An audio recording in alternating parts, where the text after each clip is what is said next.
Guys and gals, what's going on? Welcome to Shop Talk with Joe, part 16. It's amazing. 16 parts. You guys keep asking for more. I'm going to keep giving you more. So, listen, I've got a very special Shop Talk to do with you guys this evening. I have a special guest, and some of you folks may recognize him. I'm sure you will. One of his YouTube channel names is Skoog Neve, and he's going right now by Adirondack Woodsman. So check it out. Who's here? Leaf, come on over, buddy. What's going on, everybody? How about that? In the house. Awesome. It's great for you to come over, man. Absolutely. I really appreciate it. See more of this stuff.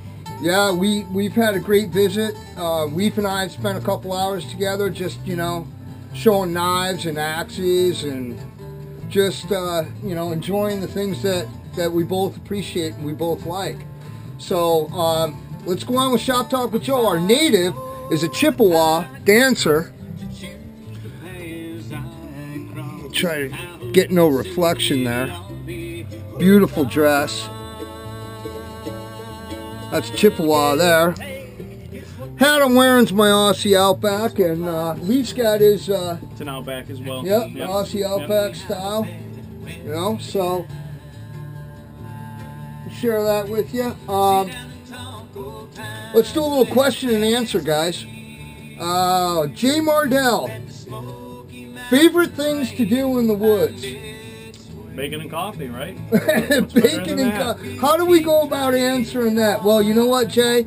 I had to put a lot of thought into it, and I came up with the fact that I really love the fire making part of my experience in the woods. When I spend time in the woods, I really just enjoy spending a lot of time with my fire making, as far as my processing of my wood and whatever system I decide to use, a fire piston, flint and steel, ferro rod, whatever. What do you say? What do you like? Woods for me, as I've gotten older, is more about my personal time. So just your personal time. The skills are great, and I love practicing them. And as you guys know from my channel, it's about solitude as well. Yep. And I love being outdoors, but I like that peace and quiet. Right. That's what being out in the woods is about for me now. Right, right. Great. Well, there you got two answers. Thanks for asking, Jay. Mike DeLuca wants to know if I could be a Red Sox fan. Can't weigh in on this one. I don't watch sports, so that'll be a tough answer for me. But Mike, on you. The answer is no. Absolutely not. That'd be a New Yorker right there. I got to stick with the Yankees. I don't know. Maybe you'll find a way to convert me. I doubt it. But for now, I'm embarrassed, as any Yankee fan is, with the lovely things that our A-Rod has done. But, we just got to deal with it for now. But anyhow, Mike, thanks for asking. Chris Killinger. Boy, that's a tough question, partner. What's my favorite pack? I have a pack that I like to use for every purpose. So I have very wide assortment of packs. I have day packs. I have overnight packs. I have expedition size packs. But to be honest with you, I think my favorite pack that I own, my pack basket. Hey, there you go. Right? Yeah. My ash pack basket. So thanks a lot for the questions, guys. I got to move on though, because I don't want to run out of time here. I wanted to use the topics in the series for this video to maybe share some thoughts that Leaf and I both enjoy to talk about and enjoy to experience. So one of those things that I wanted to ask Leaf was, what's your history in the Adirondacks? Growing up as a kid, you're a hardcore Adirondacker now, You know, where did your history start in the Adirondack Mountains? Well, this would be a first because I don't really share any of this on YouTube, so it's a perfect place to find out a little more about me. And as far as the Adirondacks go, just like Joe, as I found out, we were both born basically to the Adirondacks. So my grandfather's from there, almost my family's from this area. And I mean, I got pictures of me before I could walk, you know, taking baths in the Adirondacks in a wash basin at camp. I mean, it really gets that simple. So ever since I could walk, I've been in the mountains. Spent most of my time outside of Old Forge and some areas out that way. That would be the other side of the Adirondacks than where we're at now. Old Forge Inlet. Yeah, Inlet and all those Moose places. River Plains. Yep, Moose River, most definitely. A lot of people will know that. Cedar River Flow. Yep. Yeah. And so that's where I spent most of my time. And growing up through my teens, we still did the traditional hunting camp in the Adirondacks, which you don't see a lot more, as much as you used to. And what was that like, Leaf? Was there power? Did you guys have power? No power. There's no power. There's no jennies. There's a wood stove and a canvas tent. So that's where a lot of my camping experience comes from. And that's, of course, as you hint to, is in a lot of my videos, it's always been about my grandfather. So that's where it all comes from. Wow. Yeah. Yep. Thanks a lot for sharing that with us, problem. brother. Yeah, I was bottle fed in the Adirondack Mountains. I was in a diaper, laid on a picnic table, and I took a bath. I have the same pictures, yeah. The same way he did. Yeah. We were set in a wash tub, a little dishpan. Yeah. You know, we get a bath in the afternoon, and yeah, we were literally born and raised camping in the Adirondack Mountains. So I thought you guys might find that interesting to hear from both of us. And it's amazing the way both of our stories are so similar. I think a lot of people up here kind of, at least the woodsman type of people that are up here, and trust me, there's some real country up here, have a lot of similar stories. Yeah, you can really relate, right? Yeah, absolutely. So another topic I wanted to bring up while I had Leaf here with me was, what do the mountains mean to us? What do we feel and what do we think about when somebody would ask us a question of what do the mountains mean to us? And I'll let you take off with that. It's already home for me. So taking a walk in the woods up here, it's just being home. I guess I have a traveler's spirit, but only here. You know, I don't want to travel. I'd like to see other places, but for me, I just got to get out, and the Adirondacks is a place for me. Yeah. Sure, I want to see other places, but this is home. So being in the woods here is just as comfortable as my feet up at the house. Yeah. It's just the way it's always been for me my whole life. So, and you know, they mean more to me than that. You know, every time I step out there, it's my grandfather's with me all the time. Yeah. You know, and I'm not a spiritual guy, but that's how it feels. You know. Raised that way, he's always there with me, and that's a great time for me to get back to that. And when you walk out of the woods, when you come out of the woods, and you get in your vehicle, and you're leaving the woods, how does your heart feel? What do you feel? It's tough. It's tough to come back down. But, you know, I do have my family now. I have a wife and a kid, so I have things to look forward to. But it's hard to come back off the mountain. Do you feel like rejuvenated? Recharged. You get recharged. Recharged, refreshed. I think a lot of people in bushcraft or woodsmen in general get that feeling. Yeah. And it lasts a while. But That's right. But then you get I got to get back out. You know, and it doesn't last long. That's for sure. Yeah. It gets us through work, though, doesn't it? It does. Yep. Yeah. Thinking about the next time. Yeah, absolutely. And I feel exactly the same way. My time spent in the mountains is for rejuvenation, for being refreshed, for being refueled. It just gives me a different aspect on life when I come back to society. It does. You know, as if I could make a living just being in the woods, that'd be a hell of a job, wouldn't it? Right. But, you know... I guess you could if you want to do some things, but...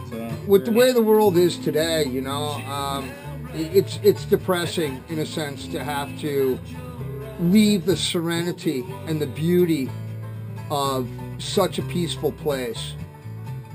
But we're very thankful that it's there, and that's why we appreciate it. Yeah, so, we are very lucky compared to a lot of people, I will admit that. We're very lucky. Yeah, Leaf and I were talking earlier that, you know, some of our favorite places to be in the mountains are literally an hour away. Less. Or less. Yeah. So a lot of the videos you see me do are literally a 30-minute drive to be there with my pack on and start walking. And back home was the same way. Yeah. To be in some of those secluded places. Yeah. Yeah. And rest assured, even there, you can get lost. I mean, there's a lot of country where we're at, you know. So it's easy to get carried away up there, you know, for sure. Yeah, it is.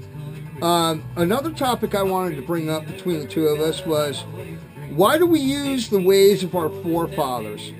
Why do we take the time, in the time that we spend out in the woods, to use what some folks would consider somewhat archaic ways of existing in the outdoors? Why do we use things like flint and steel? Why do we use ferrocerium rod to start a fire? Why do we use an axe? Why do we, we don't use a chainsaw? Why do we not use a percolator to make coffee? Why do... Oh, I'm guilty of that once in a while. Yeah. I got my pack percolator, yeah. But why don't we put our bacon in a frying pan? He'll tell you all about that, but the reasons why we use the ways of our forefathers in the forest, and I'm going to let Leaf go again with this one and just share it with you guys. Well, for me, guys, I don't like GPS. I like a simple compass. I don't, the most modern thing I take out is the camera I use to bring you my adventures, right? So that's really where it ends. Simple works, and simple's easy to repair. And what do you use for a coffee cup? Mine's made out of wood. I use a Cooksa. I also use the Complica 21 cup once in a while. Yeah. But I have several Cooksas, and I like it simple. And when one breaks, hey, you can make another. Yeah. It's really that simple. Yeah. I got a blue enamel mug, just like camp style, that I use at home. But yeah. I like a wooden cup. Yeah. Keep it simple. Yeah. I just want to let everybody know that if you're not subscribed to the Adirondack Woodsman, to Leaf here, you guys got to check it out. He's got a way of doing things in the woods. He really shoots some really super great video, and if you don't already know the way he cooks bacon, you gotta watch. It's hanging bacon. Hanging bacon. Hanging bacon. It's really keep it simple. Yeah. That's it. Keep it simple. Yeah, excellent. I think as far as I go, why do we not pull out a Bic lighter and light our fire? I like the work of building a fire. That's the difference. Can we change the word work to the romance? You could use that word. We love. You could use that word. Of processing a piece of birch bark. That's the way I see with the edge of a knife down, so that'll take a spark from a ferro rod, and we have all our firewood processed, ready to go in our stages. Joe's better at words. I definitely think the way to say that is the romance of it. Yeah. Be honest, we're a dying breed, probably. You know what I mean? So we get the best of it while we can. I think probably is an understatement. Yeah. So honestly, Leaf, man to man, I want to ask you, how many times do we fail? I fail a lot, and it happens. But that's just the way it goes. Everybody's fallible. And when we fail, what do? Get back up again. You try again. And we succeed. And you succeed. And you get better. And you do better. That's what it's all about. This is coming from somebody who has some incredible, impeccable outdoor skills. Absolutely unbelievable. If you guys are, like I said, not subscribed to his channel, Adirondack Woodsman, go check out Leaf. His videos are top quality, absolutely beautiful photography and video work. It's just wonderful stuff. And his skills are renowned. And we have how many subscribers now, buddy? I'm about 16,000 now. About 16,000. And I appreciate everybody. It's been a long, 5 years? A little over 5, almost, I think it's almost 6 now. It's going into the 6th year that I've been cranking along. Yeah. So. Well, I just got to commemorate you on that. And, I appreciate it. Well, you're well worth it. Thank you. It's deserved, well deserved. Very well done. And you will see Joe in future videos of mine, so that'll be we're gonna do an outing coming up here, probably in the early spring or so. Let's see, where do we gotta go? Well, I guess is there something you want to bring up? You got We covered. another thought? No, just look forward to more, I think, is the big thing. I think now that I've got Leaf here with me, and I think I did mention that many of you have seen this channel as Skoog Neve. Right now he's going by Adirondack Woodsman. But we all love the knife that Leaf carries, made by Adventure Sworn. And if you would, Leaf, would you show us that? Because we all love to see that bring it, yeah, so he was over and asking. over and over again. You guys, if you watch my channel already, you've seen it. So I get all my blades from Cody at Adventure Sworn, and of course I've been doing the Corian handle for, well, quite a few years now. I've had it, and I've made a couple different ones since then. But yeah, that's the newest one you've seen just a few months ago that I put together. So it's only got a couple outings on it already, but. Yeah. Just beautiful. I know Joe wanted to see it, so I brought it, and we're gonna, he's throwing it up on video too. But yeah. And of course, like I say, you guys seen it. I do my own handles and stuff. So yeah, and that's a custom fit to his hand, and wouldn't you guys know it? That's for sure. It's perfect for my hand. Your hand's a little bigger than my hand, right? I think just wider. Joe's got bigger fingers than I do. I just got a wider palm, so I make adjustments for that. But that's the nice thing about the Coke bottle shape. You can tune it right into the way you need it. Yeah. It's not the same for everybody. Right. And I actually did a video on that comparing to the original Allen Wood. Right. How one handle doesn't fit everybody. That's right. Yep, and this one is just right where I need it. Oh, absolutely wonderful, guys. I mean, that's just an epic in the videos. Beautiful wet form sheath. Marvelous with the red liners. Really cool. Wonderful. Thanks a lot for bringing that. Yeah, no problem. No doubt. We did a lot of show and tell today. Yeah, we sure did, a lot of axes and hatchets to go through, and knives, and, I've really enjoyed the time we spent together. Absolutely. We're going to do more of it. Absolutely. Sure. Thank you, buddy. This is a long overdue meeting. Probably, geez, it feels like 2 years now, isn't it? Probably. Yeah. Think about it. If you do the math, it's definitely been over a year and a half. Yeah. And we've been talking. So. Yep. And Joe and I are less than 10 miles away from each other now. So. Yeah. So we're really looking forward to getting out and doing an outing, and show you guys some of the beautiful Adirondacks that we get to hang out in. Just want to thank everybody again for their support. Can't thank you enough. And as far as Shop Talk 16 goes, I'm going to tell you guys a joke, and we're going to cut it off.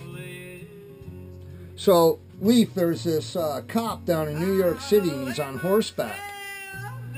And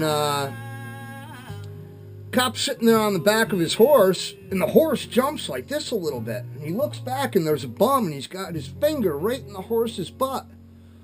And he goes, "What are you doing?" And he says, "I got chapped lips." And he starts rubbing his finger all over his lips like this. Cop says, "Does that make them better?" And he goes, "No," he said, "that keeps me from licking them so they don't get worse." That's horrible. Leaf, say goodbye to everybody. All right, we'll see you, everybody. And, thanks a lot, guys. We'll have more coming up soon. Yeah, we'll have a bunch more coming at you. Take care, folks.